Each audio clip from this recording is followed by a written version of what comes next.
ॐ वाणीं गणपतिं वन्दे व्यासं व्यासात्मजं तथा श्रीराधिका माधवौ वन्दे सदानुग्रहतत्परौ श्रीमदंससमारम्भां सनकादिकमध्यमाम् अस्मदाचार्यपर्यन्तां वन्दे गुरुपरम्पराम्। आदरणीय भक्त सज्जन वृंद, जय श्री राधे, जय श्री कृष्ण। आउनुहोस् आजको सत्सङ्गलाई हामी प्रारम्भ गरौँ। पूर्व प्रसङ्गमा बलि बामनको पवित्र चरित्र हामी श्रवण गर्दै थियौँ। भगवान वामनले 3 पग धरती बलिसँग याचना गर्नुभयो। बलिले वाञ्छात प्रतिक्रियताम, इच्छाअनुसार नापेर लिनुहोस् भन्छन्। शुक्राचार्यजीलाई सङ्कल्प गर्न बलिले बोलाए। शुक्राचार्यजीले छलिया विष्णु हुन्, ब्रह्मचारी होइनन्, सावधान गर्नुहुन्छ। तर बलि आफ्नो वचनमा अडिग छन्। एक बार ब्राह्मणलाई दिएको वचन मैले फर्काउन सक्दिनँ। गुरुदेव, सुख दुःख त शरीरको धर्म हो। म नारकी यातना भोग्न तयार छु, दरदरको भिखारी बन्न तयार छु, तर ब्राह्मणलाई धोका दिन तयार छैन, सक्दिनँ। त शुक्राचार्यले बलिलाई श्राप दिएर जानुभयो। आज वामन भगवानले स्वयं सङ्कल्प पढेर विराट रूप लिनुभयो र 2 पाइलामा सबै नाप दिनुभयो। बलिलाई भन्नुहुन्छ, द्वाभ्याम क्रान्ता मही सर्वा तृतीयमुपकल्पय।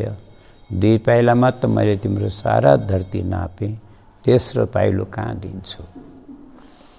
वरुण पासले बाँधेर गरुडजीलाई आदेश दिनुभयो भगवानले। गरुडजीले वरुण पासले बाँधेर बलिलाई पटक दिनुभयो। असुरहरू दैत्यहरू लड्न भनेर आएका थिए। यो त अन्याय भयो, छल भयो, धोका भयो। माग्ने बेलामा वामन भएर माग्ने, नाप्ने बेलामा विराट भएर नाप्ने। तर बलि धर्मात्मा समझदार छन्। उनले भने, हे विप्रचित्ते हे राहो हे नियमे सूर्यताम्ब च मायुद्धत निवर्तध्वम ननः कालो मर्थिकृत। यो युद्ध गर्ने समय होइन, तिमीहरू फर्क। जे भइरहेको छ हुन दियो। किनकि बलिले धेरै दूरदर्शी छन्। बलि धेरै परको कुरा सोचेका छन्। बलि त धन्य भएका छन्। मेरा त 2 हातमा लड्डु छन् भन्छन्। के भयो त? आज विष्णु जसलाई विश्वम्भर भन्छ मान्छेले, विश्वलाई फल दिनेवाला दाता परमात्मालाई आज म धरती दान गर्दैछु। इतिहास प्रमाण छ। हाम्रो धर्ममा यस्ता यस्ता दाता भए जसले आफ्नो प्राण दान गरे, आफ्नो जीवन दान गरे। दधिचीलाई हेर्नुहोस्, आफ्नो हड्डी नै इन्द्रलाई दान, देवताहरूलाई दान गरिदिनु भयो। आफ्नो शरीरै दान गरिदिनु भयो। दधिचीका हड्डीले वज्र बनाएर इन्द्रले वृत्रासुरको वध गरे। शिवीलाई हेर्नु, एउटा परेवाको लागि, एउटा बाजको लागि, एउटा उसको लागि बचाए। परेवाको प्राण बचाउनलाई शरीर काटेर दान गरे। यस्ता यस्ता दाता छन्। मेरो त धन दान भइरहेको छ। मेरो अरू के गाह? त्यही भएर उनले लड्न दिएनन्। आफ्ना अनुचरहरूलाई सम्झाए। भगवानसँग भन्छन्, धन ठुलो कि धनी ठुलो? भगवान हुनुहुन्छ धना 10 गुणम धनी, 10 गुणा ठुलो धनी हुन्छ। त्यसो भए प्रभु हजुरले अहिलेसम्म बलिको धन नाप्नु भएको छ। 10 गुणा ठुलो जो धनी हो बलि, त्यो त बकाए नै छ। पर मलाई कति पाइलाले नाप्नुहुन्छ? यो वचनले भगवान पनि एक प्रकारले भन्ने हो भने भगवानले त जे पनि गर्न सक्नुहुन्छ, तर गर्नुहुन्न। भगवानले पनि मर्यादालाई मिच्नुहुन्न। भगवानले पनि मान मर्यादाको पालन गर्नुहुन्छ। अर्को कुरा भक्तको परीक्षा गर्नु। किनकि बलिलाई भगवानले बहुत ठुलो कृपा गर्नेवाला हुनुहुन्छ। त्यति ठुलो कृपा गर्नको लागि परीक्षा त गर्नै पर्यो। बलि आफ्नो वचनमा कतिको विश्वस्त छन्। भगवानले भन्नु, बलि म त तिमीलाई फसाउँछु भनेर आएको, तिमीले मलाई फसाउँछौ क्या हो? यति मात्रै होइन प्रभु, मेरो वास्तविक प्रश्न त अझै बाँकी छ। यो त हजुरलाई मैले प्रश्न गरेको होइन, म हारेको छैन, बस यो भनेको मात्रै हो। प्रभु एउटा कुरा बताउनुहोस्, 2 पाइलामा हजुरले जो नाप्नुभयो, 2 पाइलामा हजुरले जो नाप्नुभयो, साँच्चै इमान्दारले भन्ने हो भन्नुहोस्, यो सम्पत्ति कसको हो? भगवानले भन्नुभयो, बलि यदि इमान्दारले जो भन्ने हो भने त त्यो धन पनि मेरै हो, त्यो धरती मेरै हो। कसरी भनौँ? किनकि आज हामी जुन धरतीमा बसिरहेका छौँ, जुन घर आँगनमा हामी बसेका छौँ, जसलाई हामी छातीमा हात राखेर मेरो मेरो मेरो गरेका छौँ, इमान्दारले बताऊँ, यही धरतीलाई हामीले मेरो भन्नुभन्दा पूर्व और मेरो भन्नेवाला मान्छे थिए कि थिएनन्? अब के को नहुने? और कहिलेसम्म थिए, कति थिए, यसको रेकर्ड छ कसैको पासमा? छैन। अनादिकालबाट सबले यो धरतीलाई मेरो मेरो मेरो मेरो मेरो भन्दै आए और भन्दै गए। कसैले 1 इंच धरती यहाँबाट लिएर गए? नहीं, छोडेर गए। और आज हामीले पनि यसलाई मेरो मेरो मेरो भन्दैछौँ, त इमान्दारले भन्ने भने हामीले पनि यसलाई छोडेर जाने हो कि लिएर जाने हो? हामीले पनि छोडेर जाने हो। अनि हाम्रो पछाडि यही धरतीलाई आज हामी जुन आँगनमा बसेर जुन आँगनलाई मेरो भन्दैछौँ, और यही आँगनलाई, यही धरतीलाई, यही भूमिलाई मेरो भन्नेवाला भोलि अरू आउलान् कि नआउलान्? आउलान् होइन, आइसकेका छन्। हक देखाउनेवाला आइसकेका छन्। और यो कहिलेसम्म आउँछन्, आउलान्, यसको कसैका पासमा केही अन्दाज छ? कोही अन्दाज छैन। अनन्तकाल तक यो धरतीलाई सबैले मेरो मेरो मेरो भन्दै और आउँछन् र छोडेर पनि जान्छन्। त फेरि वास्तवमा धरती कसको भयो त? विचारै गरेर हेर्ने हो भने धरती कसैको हुँदैन। धरती त भगवानको सम्पत्ति हो। भगवान की पत्नी को नाम हो पृथ्वी।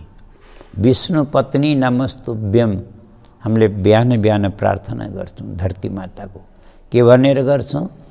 विष्णु पत्नी नमस्तुभ्यम पादस्पर्श क्षमस्व मे। हे विष्णु पत्नी धरती माता, प्रणाम गर्छु म हजुरलाई, पाइलो राख्दैछु, मलाई पाप नलागोस्, माता क्षमा गर्नुहोस् भनेर धरतीलाई हामी ढोग्छौँ। सधैँ प्रतिदिन बिहानमा ढोग्छौँ। भने अब भनौँ, यो धरती कसको भयो? इमान्दारले भन्ने भयो भने त धरती भगवानको सिवाय अरू कसैको हुनै सक्दैन। बलिले भन्छन्, प्रभु त्यसो भए हजुरले मेरो के नाप्नु भयो त? यहाँ त आफ्नै धरती र आफ्नै पाइलो।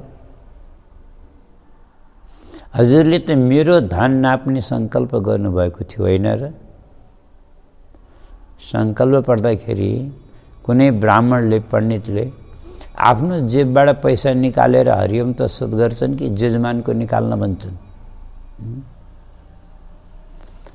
धन त मेरो नाप्ने सङ्कल्प थियो होइन र प्रभु?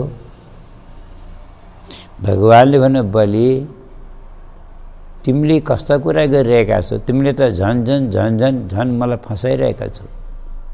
त्यसो भए तिम्रो धन कहाँ छ त? त्यसो भए तिम्रो धन कहाँ छ त? प्रभु त्यो पनि बताउँछु, त्यो पनि निवेदन गर्छु। प्रभु अब हजुर आफै भन्नुहोस्, यो त्रिलोकीको सम्पत्ति हजुरको धन हो, यो कुरा त सिद्ध भइसक्यो त? हाँ। यो त्रिलोकीको सम्पत्तिलाई मैले हातमा जल लिएर, गङ्गा जल लिएर हरिओम तत्सत गर्ने बेलामा मैले हजुरको सम्झेर गरेँ हुम्ला कि मेरो सम्झेर गरेँ हुम्ला? हजुरको सम्झेको भए त कदाचित मैले जल हातमा लिएर हरिओम तत्सत गर्ने हिम्मतै हुने थिएन। मैले हजुरको धन सम्पत्ति धरतीलाई मैले आफ्नो माने र हजुरलाई दान गर्नको लागि सङ्कल्प गरेँ। यो भगवानको सम्पत्ति, भगवानको धन धरतीलाई मेरो सम्झने मैले भूल गरेँ, मैले अहङ्कार गरेँ, मैले अभिमान गरेँ। भगवान अब सोध्छु म हजुरलाई, यो अहङ्कार, यो अभिमान हजुरले मलाई दिनुभएको हो कि यो मैले कमाएको? भगवानले भन्नु, बलि तिमीले त हद्दै गर्यौ, आरोपमाथि आरोप और आरोपमाथि आरोप।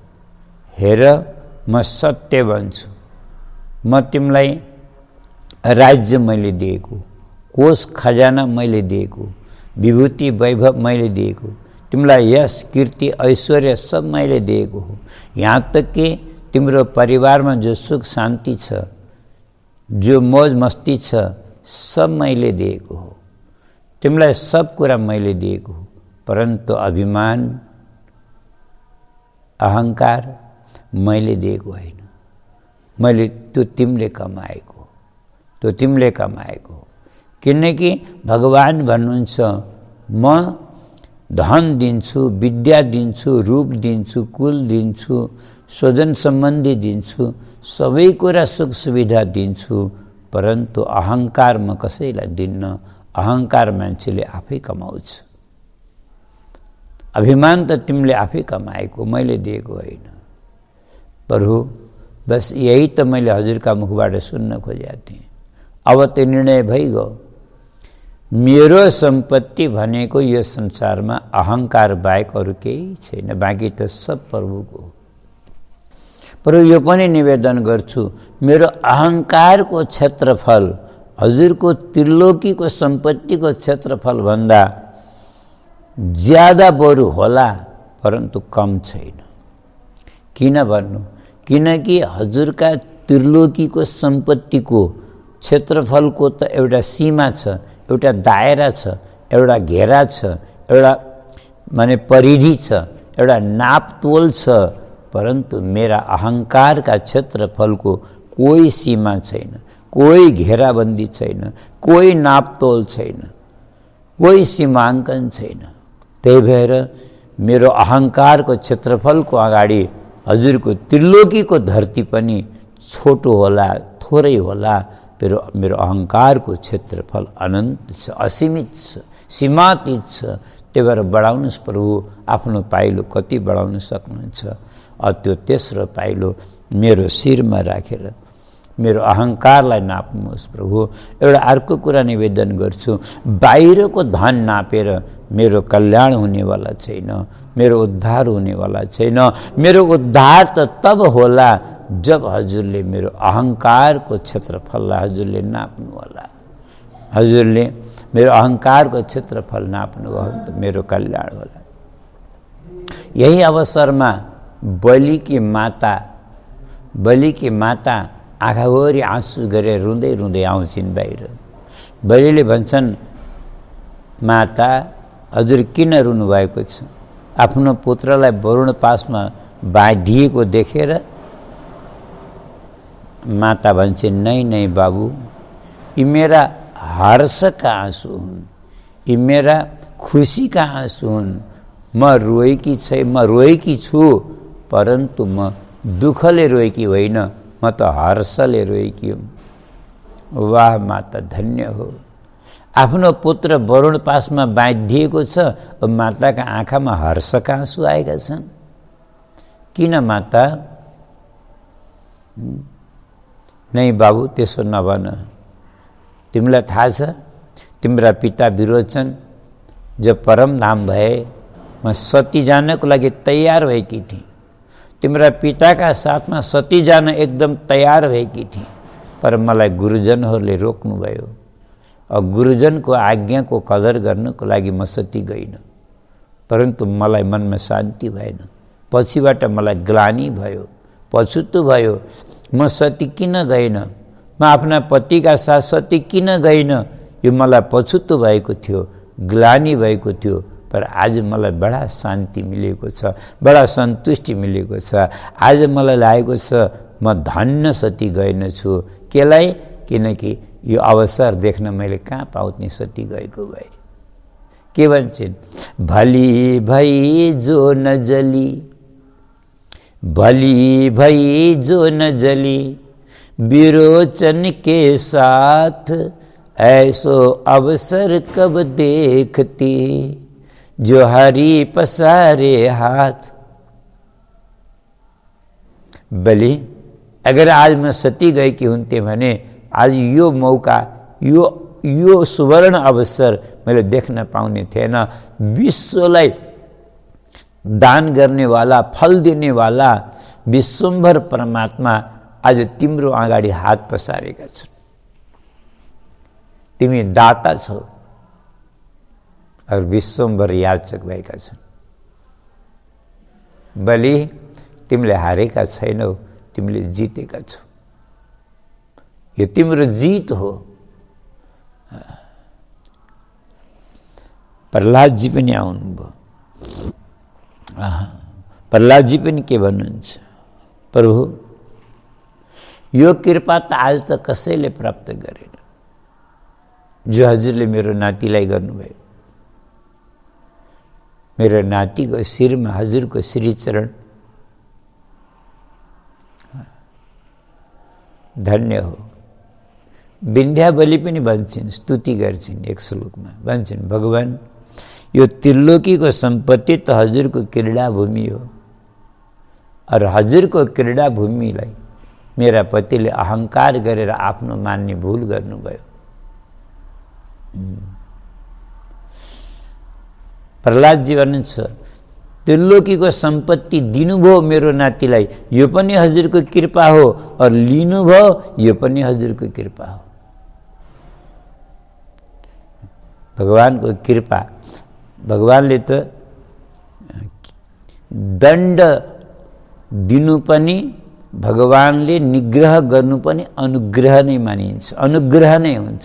किनकि यो कुरा बलि भन्छन् भगवान अपरोक्षमा त हजुरले दण्ड दिए जस्तो लाग्छ, परन्तु परोक्षमा प्रभु हजुरले अनुग्रह नै गर्नुभएको हुन्छ। ब्रह्माजीले त यहाँ तक भन्नुभयो, भगवान यो त राम्रो भएन। भूतभावन भूतेश देव देव जगन्मय, मुञ्चैन मृत सर्वस्वम नायमर्हति निग्रहम। ब्रह्माजीले भन्नुहुन्छ प्रभु बिचारा बलिको सर्वस्व हजुरले हरण गरिसक्नुभयो। बलिको पासमा त रत्तीभर केही छैन दिनको लागि हजुरलाई। अझै पनि वरुण पासले बाँधेर हजुरले बलिलाई पटक्नु भएको छ के लिनको लागि। अब के लिन खोज्नुभयो? नायमर्हति निग्रहम अरे। अब त बलिलाई बाँध्न सुहाउँदैन प्रभु, शोभा दिँदैन। त्यही भएर मुञ्चैन मृत सर्वस्व, छोडिदिनुहोस्। अब बलिलाई बन्धनबाट मुक्त गरिदिनुहोस् प्रभु। हजुरको त संसारमा प्रसिद्धि छ, हजुर त एक चुल्लु जलले प्रसन्न हुनुहुन्छ, एउटा तुलसीको दलले प्रसन्न हुनुहुन्छ, हजुर त एउटा फलले प्रसन्न हुनुहुन्छ। कसैसित भने कसैसित सम्पूर्ण हरण गरेर पनि अझै बाँधेर पटक्नु भएको छ। यो कहाँको न्याय हो प्रभु? यो त सरासर अन्याय भयो। भगवानले भन्नु ब्रह्माजी एउटा कुरा बताउनुहोस् तपाईँ, बलि मेरो भक्त हो, म उसको भगवान हुँ, और भक्त र भगवानका बीचमा जो घटिरहेको छ, भइरहेको छ, तपाईँलाई बीचमा बोल्ने के खाँचो पर्यो? मैले बलिलाई बाँधौँ कि छोडौँ कि तपाईँलाई थाहै छैन। भगवान के भन्नुहुन्छ? ब्रह्मन् यमनुगृह्णामि हरिसे तद्धनम सनै। ब्रह्माजी सत्य कुरा त यो हो, मैले जसलाई विशेष कृपा गर्छु, अनुग्रह गर्छु, त्यसको धन हरण गर्छु। यस्याहम अनुगृह्णामि तद्विशो विधुनोम्यहम्। अर्को ठाउँमा हरिसे तद्धनम सनै, या तद विश्व विधुनोम्यम, माने उसको धन मैले छिन्छु, अर्थ उयो धन छिन्छु। अच्छा, धन हरण गर्छु यसको तात्पर्य बुझौँ है त, किनकि फेरि कतिको मनमा शङ्का होला कि भगवानले साँच्चै आएर खोसेर धन लैजानुहुन्छ त? नै, धन हरण गर्छु भनेको तात्पर्य यो हो कोही झोला लिएर आएर तिजोरी खोलेर घरको पैसा भरेर लानुहुन्छ भनेको होइन। धन विषयक अहङ्कारलाई भगवानले हरण गर्नुहुन्छ। जस्तै उदाहरणको लागि भनौँ है, बुझ्नको लागि, यदि साँच्चै भगवानको शरणागत भक्त छ, भगवानको शरण परेको यदि भक्त छ भने करोडपति कि अरबपति भलै केलाई नहोस्, त्यसलाई एक बार सोध्नुहोस्, यो धन कसको, यो घर कसको, यो सम्पत्ति कसको, एक बार सोधेर हेर्नुहोस्। यदि साँच्चै भगवानको भक्त रहेछ भने कहिल्यै पनि छातीमा हात राखेर यो धन मेरो हो भन्नै सक्दैन, भन्दै उसले यही भन्छ, यो धन सब प्रभुको, मेरो प्रभुको, मेरो परमात्माको। परमात्माले मलाई प्रसादीको रूपमा दिनुभएको उपयोग गर्नको लागि असली स्वामी त परमात्मा नै। अब बताउनुहोस्, सम्पत्तिको मालिकले आफै मेरो होइन परमात्माको हो भनेर भन्छ भने अब परमात्माले धन हरण गर्नु भएन त? धन हरण गर्न के तिजोरी खोल्नलाई आउनुपर्छ र?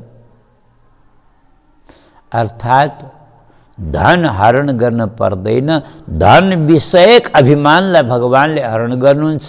किनकि बन्धनको कारण धन होइन, बन्धनको कारण त धन विषयक आसक्ति र अहङ्कार हो। भगवानले त्यो आसक्ति र अहङ्कार दुईटैलाई हरण गर्नुहुन्छ। त्यही भएर भक्तको कहीँ पनि बन्धन हुँदैन। ब्रह्माले पुनः प्रश्न गर्नुभयो, धन हरण गरेर पनि तपाईको भजन कदाचित छोडेन भने तपाईँ के गर्नुहुन्छ? भगवान भन्छ, म जे पनि गर्न सक्छु। स्वजना दुःख दुःखित, म स्वजन सम्बन्धीबाट बिछुडाउन पनि सक्छु। दरदरको ठोकर खानको लागि, म त्यसको विचार गर्नको लागि म त्यसलाई दरदरमा भट्काउन पनि सक्छु। त्यसपछि पनि भजन गर्न छोडेन भने के गर्नुहुन्छ? भगवानले भन्नु, ब्रह्माजी एउटा कुरा बताउनु, तपाईँले कहिलेसम्म सोधिरहनुहुन्छ? बस अन्तिम प्रश्न अब सोध्दिनँ। ठिक छ, सोध्नुहोस्। यदि त्यसपछि पनि मेरो त्यसले भजन गर्न छोड्दैन भने म त्यसको छाया बनेर त्यसको पछाडि पछाडि हिँड्छु, कदाचित कहीँ भोको नरहोस् भनेर, त्यसका पैतालामा काँडा नबिजुन् भनेर, त्यसलाई कोही सङ्कट नआइलागोस् भनेर। यो खाली कल्पना गरेर भनेको होइन। हेर्नु, प्रमाण छन् भागवतमा यस्ता कति। एकादश स्कन्धमा पनि भगवानले यही कुरा दोहोऱ्याउनु भएको छ। अनुव्रजाम्यहं नित्यं पूयये त्यङ्घ्रि रेणुवी, त्यस्ता भक्तका चरणबाट उठेको धुलाले आफूलाई पवित्र गर्न तिनका पछि पछि हिँड्छु भन्नुहुन्छ। विचार गर्ने भने यो कहाँ तक कुरा, कति विचित्र कुरा।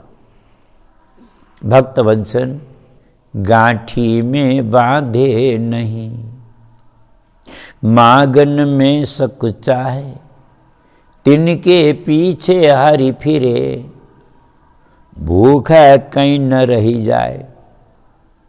माने भोलि के खाम्ला भनेर जसले गाँठो बाँधेर राख्दैन, भोलिलाई चाहिएला भनेर जसले सङ्ग्रह गर्न जानेको छैन, अर्काको अगाडि माग्नलाई हात पसार्न सङ्कोच गर्छ, हात पसार्न सक्दैन भने भगवान हुनुहुन्छ तिनका पछि पछि म हिँड्छु, कहीँ भोकै रहन्छ कि दुःख पाउँछ कि भनेर म तिनका पछि पछि हिँड्छु। ब्रह्माजीले भन्नु प्रभु हजुरको लीला हजुर जान्नुहोस्। ब्रह्माजी आज बलिले यति मिठो कुरा गरे। बहुत राम्रो स्तुति गरे। यदुत्तम श्लोक भवान् ममेरितं वचो बेलिकं सुरवर्यमन्यते करो मृतं तन्न भवेत् प्रलम्बनं पदम तृतीयं कुरु शेषनि मे निजम्। हे पवित्र कीर्ति परमाराध्य प्रभु, मलाई झुट्टा नसम्झनुहोस्, मलाई असत्य नसम्झनुहोस्। मैले हजुरलाई धोका दिन्न, मैले हजुरलाई धोका दिन्न। आफ्नो सङ्कल्पलाई म सत्य गर्छु। तेस्रो चरण हजुरले मेरो शिरमा राख्नुहोस्। पदम तृतीयं कुरु शीर्षनि मे निजम्। आज भगवानले तेस्रो चरण बलिका शिरमा राख्नुभयो र बलिलाई भन्नु, बलि तिम्रो यो अद्भुत दिव्य भावले म अत्यन्त प्रसन्न छु। आज म तिमीलाई आदेश होइन, हेर सत्य कुरा, आउन त म तिमीलाई हराउनको लागि आएको थिएँ, परन्तु आज म सबैको अगाडि हात उठाएर भन्छु, बलि तिमीले जित्यौ, मैले हारेँ। अच्छा, भगवानलाई हारेँ भन्नु पनि लाज लाग्दैन। कति सजिलैसित गर्नुहुन्छ हारेँ। यहाँ मात्रै होइन कि धेरै ठाउँमा काली बाली बलि निकट हारे श्याम सुजान का अचरज नितारही भक्तन सो भगवान। भक्तसित भगवान त सधैँ हार्नुहुन्छ। हार्नुमा नै भगवानलाई बहुत आनन्द आउँछ। खेरस्तु भगवानले भन्नु, बलि त्यही भएर म तिमीसँग एउटा अनुरोध गर्छु। म तिमीलाई वरदान दिन्छु, आउनेवाला सावर्णी मन्वन्तरमा तिमी स्वर्गको राजा इन्द्र हुनेछौ। अब तब तकको लागि यस मन्वन्तरको मर्यादालाई पालन गर। तिमी सुतलोकमा गएर आफ्नो पितामह प्रहलादका साथमा राज गर, जो स्वर्गमा भन्दा पनि अथाह सम्पत्ति छ, सुतलोकमा वैभव छ। त्यहाँको तिमी स्वामी भएर बस। म तिमीलाई वरदान दिन्छु, म एक रूपले तिम्रो त्यहाँ रक्षक भएर रहनेछु। तिमीले मलाई देख्नेछौ, सुतलोकमै पाउनेछौ। कहीँ कहीँ त यहाँ त्यस्तो स्पष्ट कथा छैन, परन्तु अरू पुराणहरूमा यस्तो कथा आउँछ कि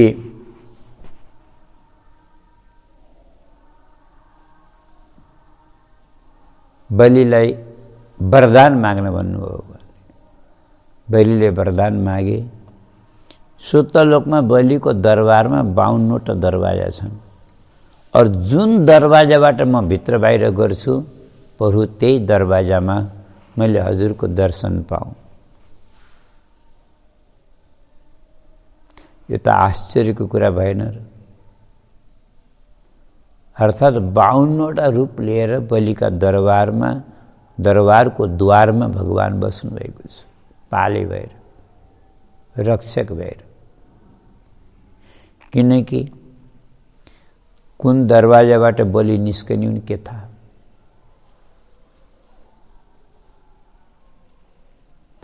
यस्तो अद्भुत विलक्षण कृपा भगवानले बलिमाथि गर्नुभयो। ओ त पछि गएर लक्ष्मी माताले छोडाएर भगवानलाई वैकुण्ठ लैजानु भन्ने कथा आउँछ।